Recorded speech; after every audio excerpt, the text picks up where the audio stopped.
ပြင်ထိသွားကြမလို့ပဲနဲ့အိမ်မှာလွယ်လွယ်ကူကူစောလို့ရမယ် apps ကိုထိစေတဲ့ exercises 5မျိုး let's go ပထမဆုံး exercise အနေနဲ့ crunches လုပ်မယ် crunches ကို तू အခုဆရာ Freddy လုပ်တယ်လို့မလုပ်နိုင်ဘူးဆိုရင်တော့ပိုလွယ်တဲ့နည်းလမ်းနဲ့လုပ်လို့ရတယ်ကျွန်တော်တို့အပေါ်တက်တဲ့ချိန်မှာအရှိန်ယူပြီးတက်မယ်အရှိန်ယူပြီးတက်မယ်ဆိုရင်တော့ပိုလွယ်လိမ့်မယ် okay ဘယ်လိုလုပ်မှာလဲဆိုတော့လက်ကိုဆန့်ပြီးအရှိန်နဲ့တက်မယ်အဲ့လိုလေဒီလိုလေးလုံးမှာဆိုရင်တော့ပိုလွယ်လိမ့်မယ်ကိုကပေါ်ထိမတက်နိုင်ဘူးဆိုရင်တော့တက်နိုင်တဲ့ပမာဏထိကိုတက်ပေးဒီလောက်ထိတက်မှာဆိုရင်လေမစိုးဘူးဒီလိုနဲ့ဒီဟာလေးကိုအချိန်များများလုပ်နိုင်တယ်ဆိုရင်တော့ခုနလိုပုံစံမျိုးလို့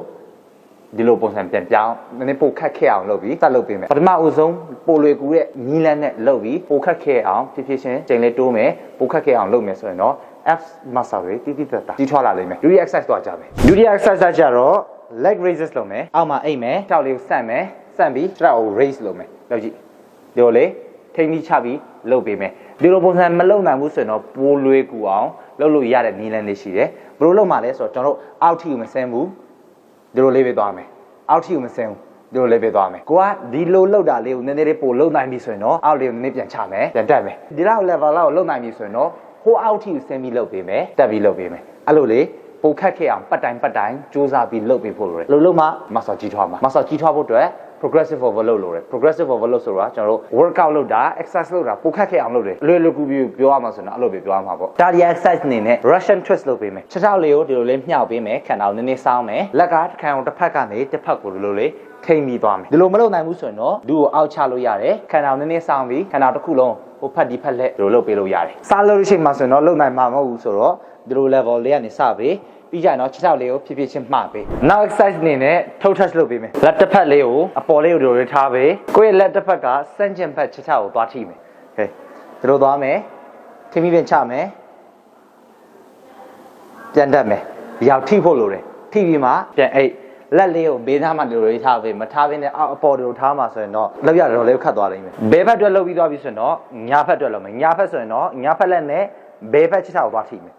လုပ်မယ် like this ဒီလိုလေးလုပ်မယ်ထိမိပြန်ချမယ်ဒီလိုလုပ်ရနည်းနည်းလေးအခက်ခဲရှိနေတယ်မလုပ်နိုင်ဘူးဆိုတော့ဒီလိုပုံစံပြောင်းလုပ်ပေးကြည့်ကိုကညာဖက်လက်နဲ့လုပ်နေမယ်ဆိုရင်တော့ညာဖက်ခြေထောက်လေးညာဖက်ဒူးလေးကို꿰ပေး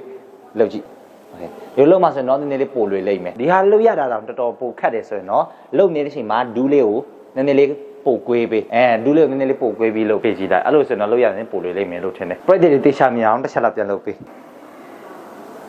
လောက်ရောခြေထောက်ရောပြန်ချချိန်မှာထိန်းပြီးချပေးပါနောက်ဆုံး exercise အနေနဲ့ last but not least plank လုပ်မယ် plank လုပ်တာ abs ကြီးထွားဖို့အတွက်အကောင်းဆုံးတော့မဟုတ်ဘူးဒါပေမဲ့ abs stability core stability အတွက်တအားကိုအထောက်အကူပြုတဲ့ exercise တစ်ခုဖြစ်တယ်အဲအားကြောင့်လုပ်ပေးတဲ့နယ်လို့ကျွန်တော်ထင်တယ်တတောင်နဲ့ထောက်မယ်